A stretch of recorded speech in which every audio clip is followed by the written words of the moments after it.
মা বাবা কি নিয়ে আসছে? এই যে বিরিয়ানি। তুমি বললে যে মা আজকে রান্না করবে না, তো পাপাও শুনলো কথাটা। ভেজ বিরিয়ানি? না না, বিরিয়ানি কখনো নিয়ে আসছে না, চিকেন বিরিয়ানি হবে। আচ্ছা থালায় আগে ঢালে। এটা মনে হয় 1 পিস এক্সট্রা চিকেন নিয়ে এসেছে মনে হচ্ছে। এটা তোমার হয়ে যাবে, লেগ পিসের চিকেন। দেখো এটা তোমার, ছোট মানুষের ছোট। ঠিক আছে, আমি থালায় দিয়ে দিই তোমার।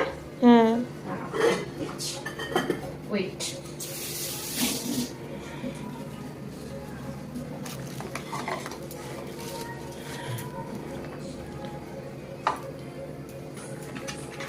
তোমার যদি রাইস লাগে তো তোমাকে দেবো, ঠিক আছে? এখন তুমি এটা খাও।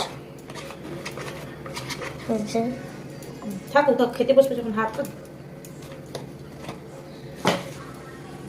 স্যালাড দেবো, ঘরের শসাগুলো কাটি, ঠিক আছে? এগুলো দেবো না, ঠিক আছে। ঠিক আছে, চলো।